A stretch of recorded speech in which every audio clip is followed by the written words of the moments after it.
Welcome back everybody. In this video we are going to talk about how to improve spelling. So in the previous video we reviewed allophonic variations and how co-articulation impacts both pronunciation and spelling.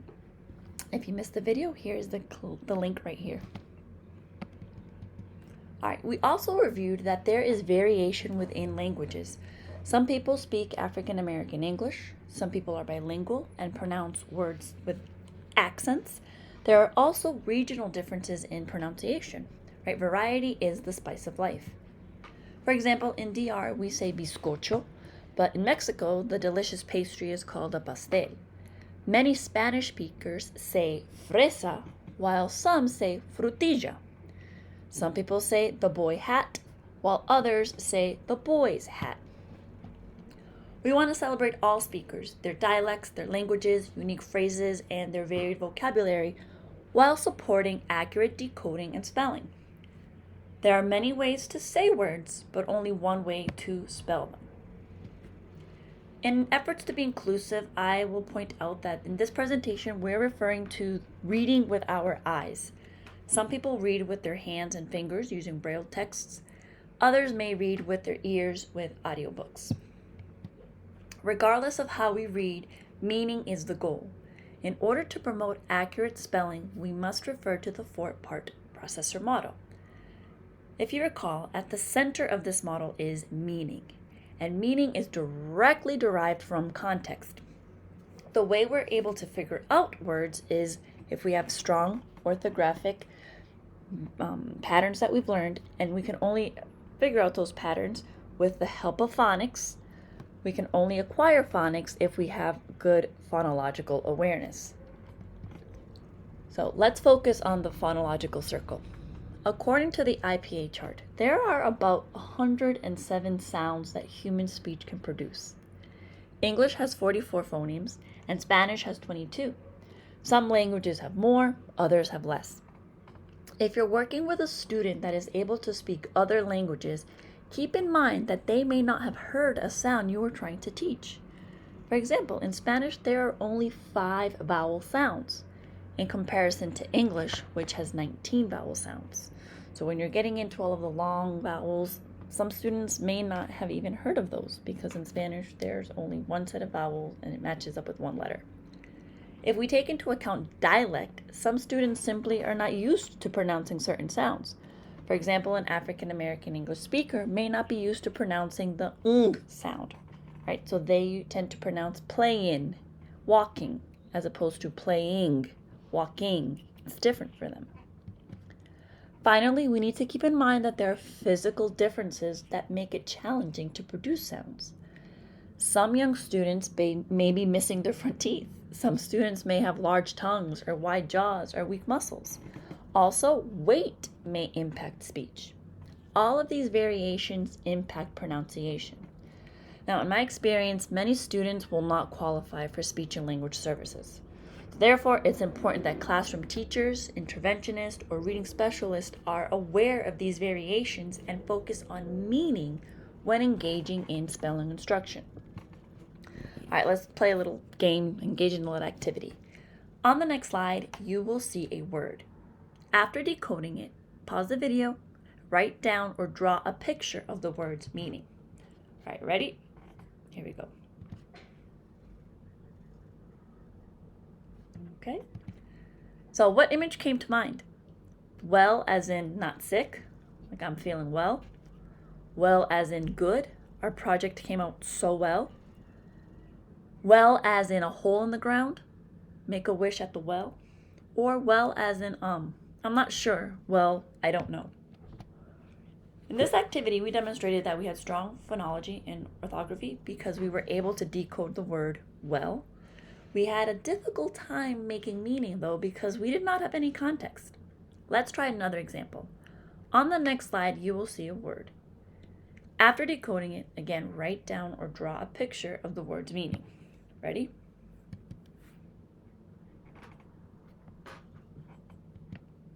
All right, what meaning did you write down for the word date? A special meeting with somebody? A yummy fruit? The day on a calendar? How old someone or something is, as in carbon dating? It was much easier to extract meaning for the word because the context was provided. And this is orthographic mapping. Having both of these pieces of information facilitates our understanding of the word. We need information in order to orthographically map words. Remember, this is something that happens in our brain. So number one, you get a meaning, right? So the word cat. Next, after you hear the word cat, you're able to figure out each sound. K, a, t. Then three, with the help of phonics, you learned that cat is spelled C-A-T as opposed to K-A-T, right? You learned those rules. When we have meaning in context, our brain is better equipped to map the word and therefore begin a path to accurate spelling.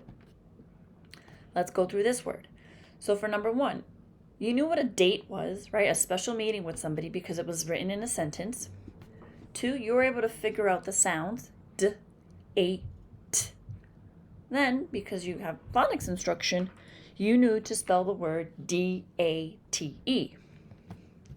A new speller or a weak speller may write words as this, date. And we see this very common in young students, D-A-T. Or if somebody's new to English, they may know the word day and just think, oh, I can just add a T for the word date. Right? Others may write it like this. Maybe they've seen in a book that you can write the A sound with an A and an I. So once students have a pathway, then they can add more trails.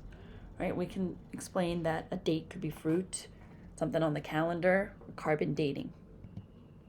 These pathways and trails will support students' language as language becomes more complex. Read the following words. So first, students need to learn the meaning of the word before they can accurately spell it. And since the brain loves patterns, we can use this to our advantage when designing spelling lessons. So both of these lists have long A sounds. The first one is with the magic E, silent E, however you refer to it. The second one is adjacent vowels or vowel teams. Having an image, right, giving the word within context, helps the facilitation of spelling. This is also true for Spanish, right? We can say, me gusta comer pollo, right? That J sound is represented by two different graphemes. Te quiero mucho or te quiero mucho, right? Again, we have the K sound. We've got to be able to tie meaning to it to know how to spell it. Then, la vaca es grande or la vaca es grande, right? Same sounds, we need to be able to figure out which grapheme, which letter to appropriately write for the correct spelling. Now we understand the importance of context and its impact on meaning. Let's explore ways to support students with phonology. The best way to support students is with sound walls, sound cards, or sound charts, especially with older students who have experienced a lot of reading failure. There's a lot of debate as to, should we focus on instruction, with comprehension with the older students. It's like, no, they probably have the comprehension. What they need is help with the foundational skills. And so here are some examples. Right? If you have a lot of space or a little bit of space, you can still use this really, really valuable resource to help young kids and older students. So as a reading specialist, I pull students out to my room, and I have lots of space dedicated to posters. But if you're a classroom teacher with limited space, there are lots of options for creating mini-size resources that are portable. I've been using this resource for a long time by Linda Mood Bell Lips, and it's got the consonants, it's got the vowels, all very compact. Keep in mind that there are limited options for dual language programs or ESL programs for students who speak Spanish and I'm sure every other language. Here's a set in Spanish if you might find that helpful. And warning, there's a great need for more resources to support multilingual learners and students from diverse backgrounds. So if you have an idea, create it and share with the rest of us. All right, let's continue exploring ways to support our students. So we talked about aspiration. So if a student is confusing the stop sounds, use the sound wall. And this could be sound cards or sound posters as a reference. If they're trying to spell a word like special, but write it special, you're going to say the word very slowly for them and then have the student try to say it as you did. All right, you're going to have to chunk the word for them. And when they get to the p sound, you'll have them touch their throat and feel for any vibration. So, sp, p. Then explain that the P and the B are made in similar ways, which is why it's so confusing sometimes to tell them apart. However, the key is in voicing. So let's try that. Sp, p. If there is no vibration, they will write down a P. Be sure to point this out to them on the reference chart so that they can compare the sounds. Then show them that B, like they wrote spe, special, is voiced. Okay? So you'll have to model for them a couple of times, and then they'll have to repeat so that they can feel it. If we just tell them, oh no, put a P, they're not gonna understand why, right? So having that resource that they can see and then guiding them through feeling is so important. Next, nasalization. Students often omit the M or the N or the G from many words. To help students feel this sound and acknowledge its presence in words, have them pinch their noses so they can feel the vibration. For example, I'm going to pinch my nose.